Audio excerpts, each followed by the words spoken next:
prendre là-dessus. S'agissant sur la fiscalité, voilà ce que l'on pourrait mettre comme urgence. Oui. Donc, il y a beaucoup de choses à faire autour. Mais moi, je préfère prendre ces trois points-là, sauf si vous pensez qu'il y a d'autres choses aussi urgentes que celles-là qui pourraient faire l'objet d'une discussion. Une discussion, moi, ça va aller. C'est le plus urgent, là. Et pour parler, on va dire, politique, comment est-ce que vous ressentez le positionnement du ministère par rapport à ce dossier? Est-ce que vous pensez qu'il va nous soutenir ou il va laisser couler C'est des politiciens. Je vais vous dire une chose. Je préfère me sentir seul, me préparer à être seul et être accompagné que de me préparer à être accompagné. Je préfère aller dans la sensation que je suis seul et que je sois surpris agréablement par une compagnie d'appui que de partir en me disant non, on sera soutenu et qu'à la fin on se trouve laissé seul. Alors ma question plutôt devrait être formulée différemment. Est-ce qu'il y a un risque de blocage de la part de Mindeville si on veut aujourd'hui créer une commission de travail pour identifier les textes d'application prioritaires? Est-ce que le DFL va être totalement mobilisé sur cette tâche ou est-ce qu'il va falloir qu'on s'appuie derrière sur d'autres réseaux comme des réseaux parlementaires ou autres? Qu'est-ce que je dirais? Il y a des espèces de comités, de groupes de travail qu'on a fait participer, côté de certains là-bas. Qui sont censés faire mais qui ne le font pas. Voilà. Et lorsque nous allons venir faire ces propositions, on va encore nous proposer l'existence de ce qu'on a fait, ce qu'on a fait. Donc pour moi, si l'on peut le faire, et l'on doit le faire, l'ARC doit bousculer les lignes établies.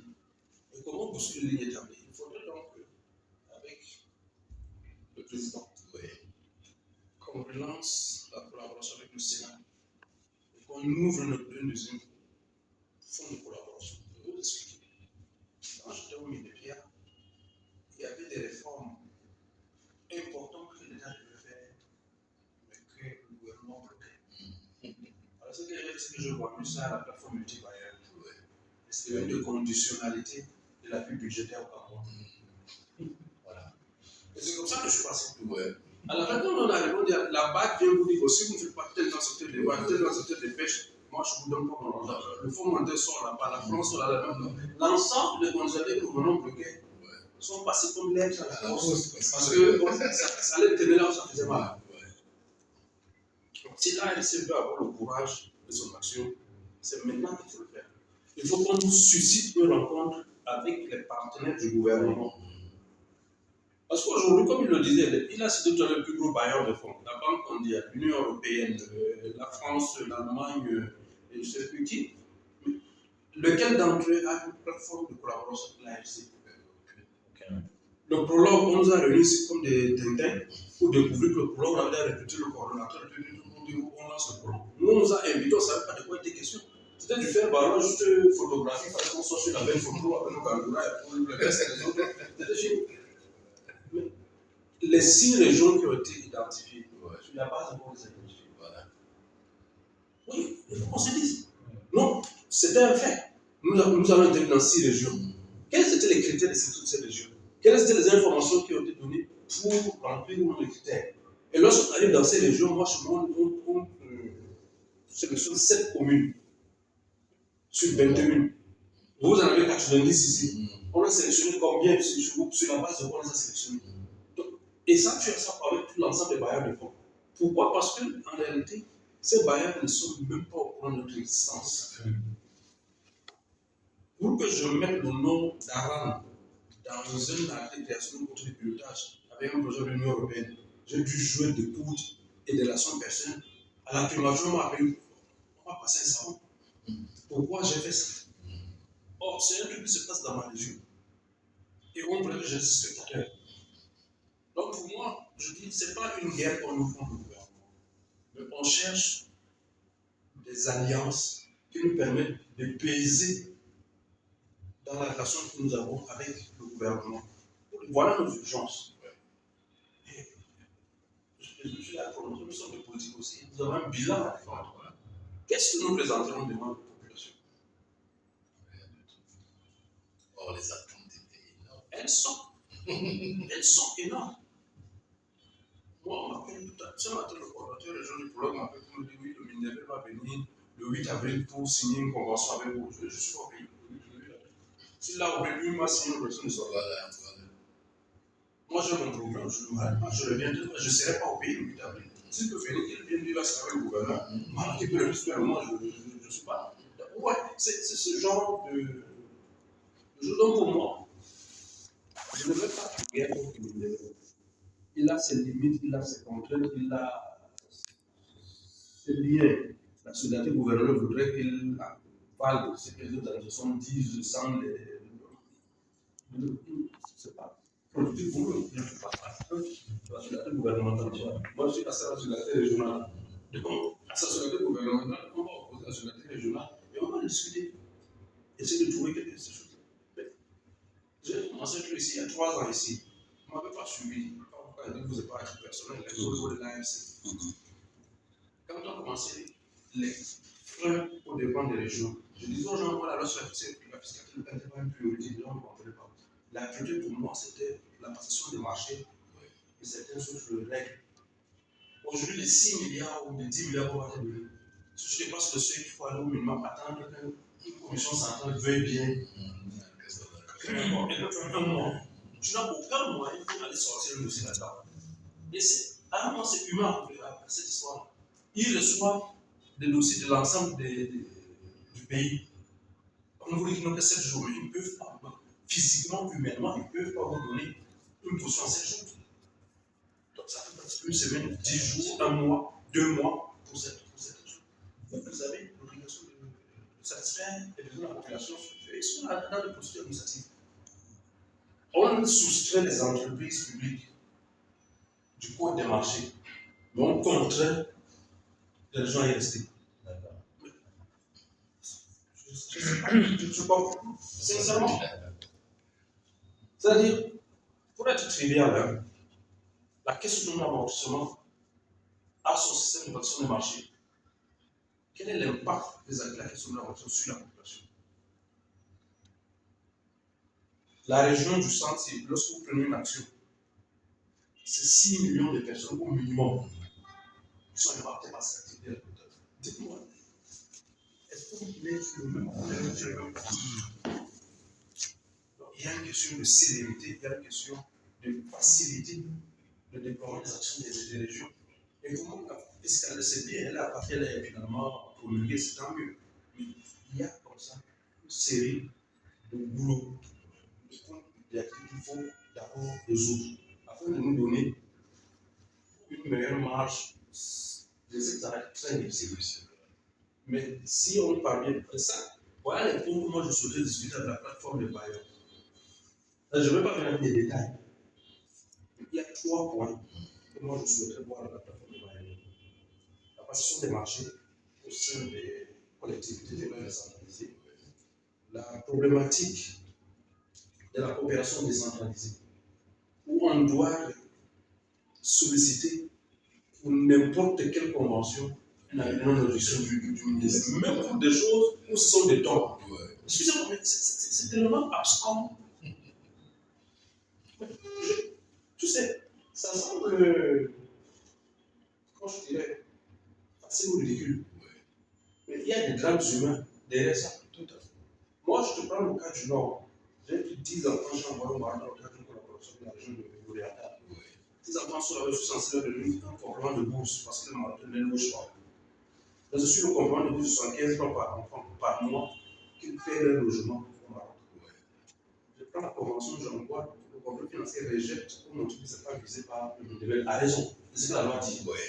Quand j'envoie au Mindebel, on me rejette la convention pour montrer que je n'ai pas une compétence en matière d'enseignement supérieur.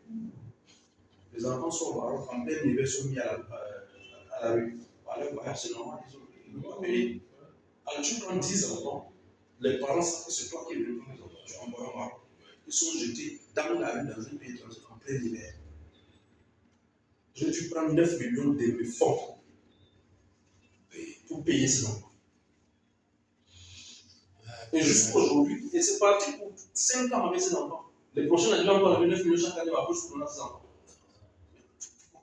Et ça, vous avez une série de choses comme ça. Donc, la coopération décentralisée, on ne peut pas continuer à dépendre du ministère. Je suis désolé.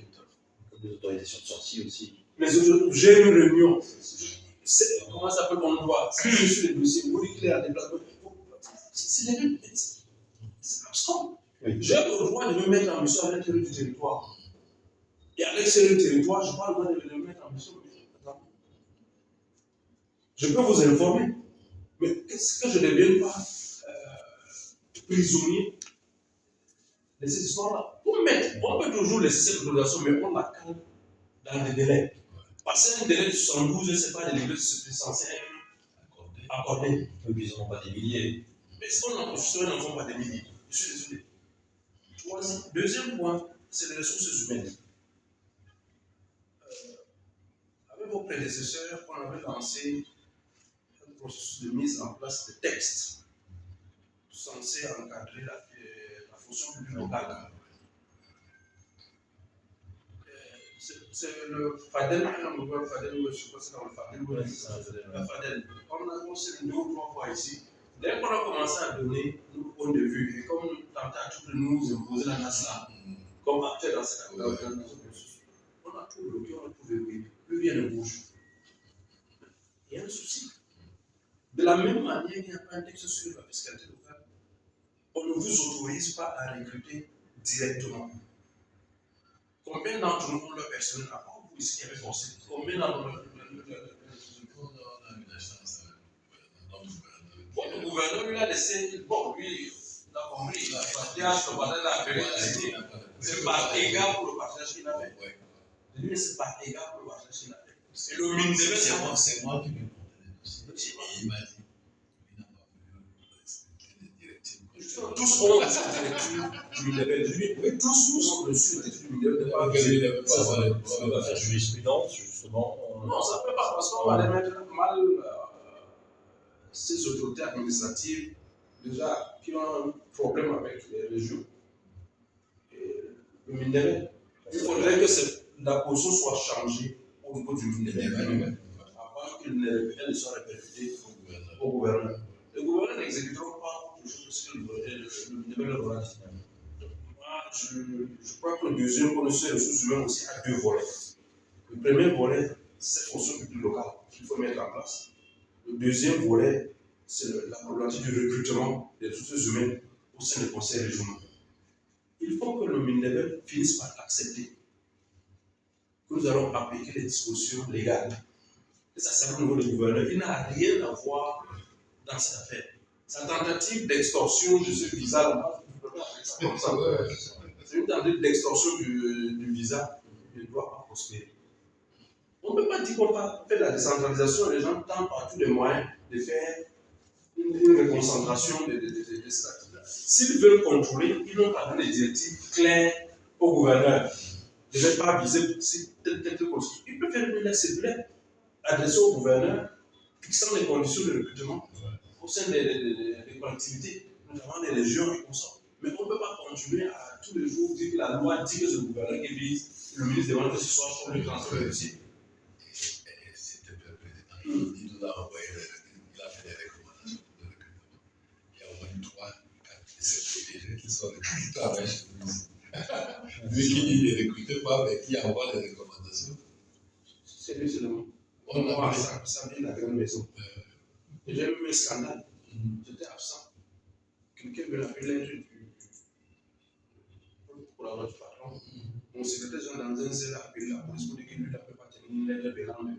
On a pu le voir même en conseil. On m'a appelé, c'était. C'est toutes ces manipulations. C'est le deuxième problème pour moi, les ressources humaines avec ces 2 actions. La fonction publique locale et le développement des RH au sein des c'est les conseils régionaux. On a dit fiscalité, avec financement, fiscalité, et puis donc maintenant, moi, comme je l'ai dit, ce sont ces groupes de gendarmes qui constituent la loi sur la passation des marchés.